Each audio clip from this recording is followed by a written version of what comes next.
Здравствуйте, друзья! Меня зовут Родион, с вами канал мотомагазина Firestarter 54. Сегодня мы находимся в гостях в мотосалоне Guru Moto. И у нас специально приглашенный гость, это руководитель лучшей в Новосибирске мото СТО Ремзона 54 Костя Хан. Всем привет!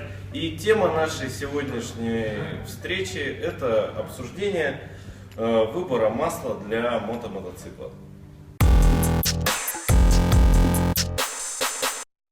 Ну и первый вопрос, Костя, к тебе. Какое все-таки масло лить? Синтетику или полусинтетику? На этот вопрос нет однозначного ответа. Мы рекомендуем придерживаться мануала и лить оригинальное масло, либо то, которое рекомендует завод-изготовитель. Сам лично видел в мануале к Suzuki RMZ 450, как производитель рекомендует лить масло оригинальное Suzuki, либо Motul 300V. А насчет синтетики или нет, то выбор всегда остается за вами. В высокофорсированные моторы мы рекомендуем лить масло синтетическое, в моторы попроще, такие как у дорожников, можно лить и полусинтетику. Костя, а еще подскажи, пожалуйста, а как часто менять масло? Рекомендуем менять масло, опять-таки, согласно мануала. В среднем этот пробег для дорожных и спортивных мотоциклов составляет порядка 5-6 тысяч километров. Почему масло меняет цвет и вредны ли моющие присадки?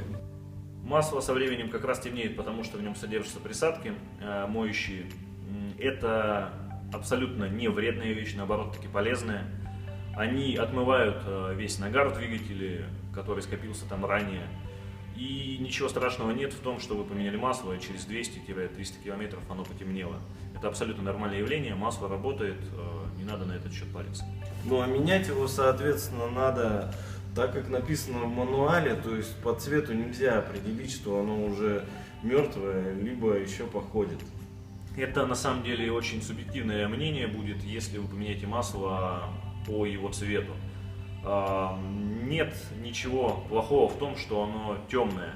Просто частички вот этой гари, которая масло отмыло, да, и эта гарь содержится в масле, она достаточно хорошо связана и в принципе не мешает работе масла, то есть оно продолжает точно так же смазывать. Вот. Другое дело, что не нужно борщить с пробегом, и масло все-таки нужно менять с периодичностью раз в 5-6 тысяч километров для дорожных либо спортивных мотоциклов. Ну а вот нам часто еще задают такой вопрос, если в конце сезона человек поменял масло, проехал, грубо говоря, 200 километров, мотоцикл у него стоит в теплом боксе, нужно ли ему менять масло в начале следующего сезона? На этот вопрос сложно однозначно ответить. Есть такой термин, как сезонная замена масла. Неважно, сколько вы на нем наездили, нужно его поменять все равно. В мануале есть таблица, в которой четко все указано, все прописано, при каком пробеге, либо при каком сроке эксплуатации нужно выполнять ту или иную процедуру. Спасибо за исчерпывающий ответ.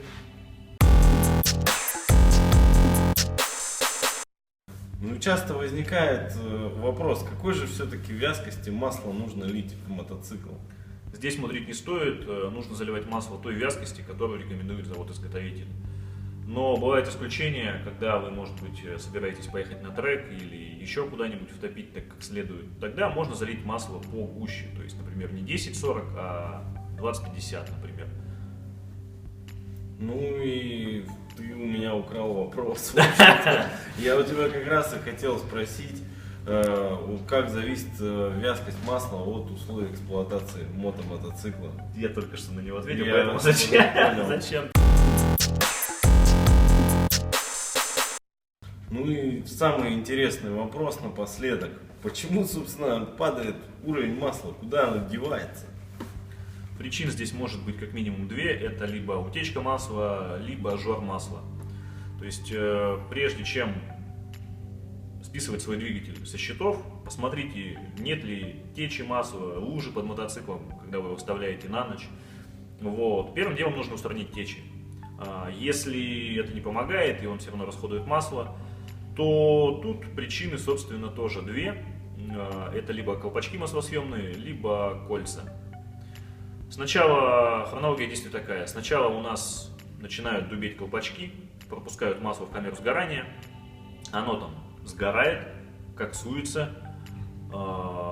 И уже из-за этого у нас залегают маслосъемные кольца. Соответственно, кольца свою работу не выполняют, масло ваш двигатель будет жрать ведрами. Тут уже поможет только капиталка. Поэтому, если вы заметили, что он начал вот только-только поджирать масло, может быть, имеет смысл поменять колпачки маслосъемные и предотвратить дальнейший дорогостоящий ремонт. Ну, насчет капиталка, ты такими страшными словами людей пугаешь. На самом деле ничего в замене маслосъемных колпачков страшного нет. По факту там даже и в двигатель не надо лезть. Снимается только верхняя клапанная крышка. Снимается верхняя клапанная крышка, снимается головка, потому что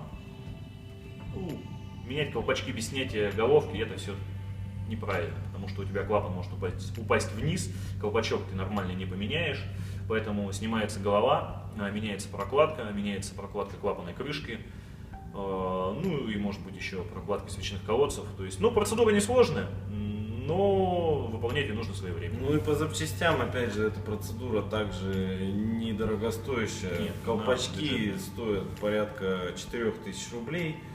Там 150 рублей за колпачок. Да, прокладка там одна нужна или две? Прокладка под клапанную крышку и прокладка под головку. Ну, где-то 3000 рублей прокладки. Ну да, плюс-минус. И в среднем у тебя на мотоцикле с 4 горшками сколько работы стоит по замене маслосъемных колпачков? Однозначно сказать нельзя, надо смотреть какой это мотоцикл. На некоторых мотоциклах голову снять нельзя без снятия двигателя. Да. Вот. Нужно снимать двигатель, это порядка 5000 плюс-минус снятие установка двигателя. Ну и замена колпачков еще там в районе 7000 рублей. Ну, процедура на самом деле это абсолютно не страшно. Ты мне на Джиксере это делал, он ходил после этого вообще прекрасно, масло. Он все равно его жрал, но единственное у него любой двигатель на оборотах будет жрать масло. У него так был расход до замены маслосъемных колпачков порядка литра на 1000, а потом он упал где-то до 100 грамм на 1000 Это не расход, километров. это нормально. Вот. И опять же ты тоже пугаешь наших зрителей словом капиталка. Там даже в самом худшем случае просто меняются прокладки, вот эти вкладыши меняются, коренные, шатунные. Ну да, на мотоциклах нет такой капиталки, как мы привыкли слышать там, на Жигулях и так далее. То есть расточили цилиндры, поменяли поршня, шатуны, колено и там понеслось. Чаще всего, да, меняются вкладыши, меняются кольца, меняется комплект ГРМ, ну и там еще плюс-минус. Ну, то есть по стоимости запчастей обычно, если это 600-ка, то стоимость запчастей не превышает 25 тысяч рублей. Ну, может превышать, если это литр. А стоимость работ, Костя, сколько, как ты говоришь, капиталка? Ну, рублей 30. Ну вот, рублей 30. То есть это не... И после этого мотор спокойно ходит. Да, ходит долго. Вот скажи, сколько вы уже моторов, как ты говоришь, откапиталили? Ну, в этом году больше десятка. Ну и все ходят, все прекрасно. Да. Вот. Ну все, давайте поблагодарим Костю. Конечно, слово капиталка, оно такое немного пугающее. На самом деле ничего в этом страшного нет. Просто пугаешься только ты, ну и нормально. Я после того, как вы мне сделали Джиксер, уже не пугаюсь. Вот. Так что давайте поблагодарим Константина за то, что он сегодня ответил на наши вопросы по маслу. Все, всем хорошего дня. До свидания. Пока. Подводя итоги, хочется сказать, что замена масла процедура несложная, но требует определенных навыков и может быть специального инструмента, чтобы открутить, закрутить масляный фильтр. Не нужно пороть от себятину. Смотрите мануал, ребята, там все написано, когда менять масло, через какое время, какой пробег, какое масло лить, какой вязкости. То есть там все написано. Если вы не дружите с мануалом, тогда, наверное, и не стоит сильно лезть самому учинить мотоцикл. Обратитесь лучше на сервис, там это сделают качественно, профессионально. Все останутся довольны, и мотоцикл будет ходить долго и счастливо. Единственное, не забывайте проверять уровень масла перед каждой поездкой или хотя бы там раз в 2-3 дня. У кого жор, то надо смотреть, может быть, даже несколько раз в день. Проверять масло, в принципе, несложно. На большинстве мотоциклов есть смотровое окошко. Заглушили мотоцикл, поставили его вертикально, попросили товарища, чтобы он его подержал. Посмотрели, масло должно быть между нижней и верхней риской. Есть такие мотоциклы, у которых щуп, там масло нужно проверять тоже соответствующим образом. В мануале написано закручивать щуп, не закручивать щуп. То есть вся эта информация есть в мануале. Рекомендую обращаться туда, не стесняться. Вот.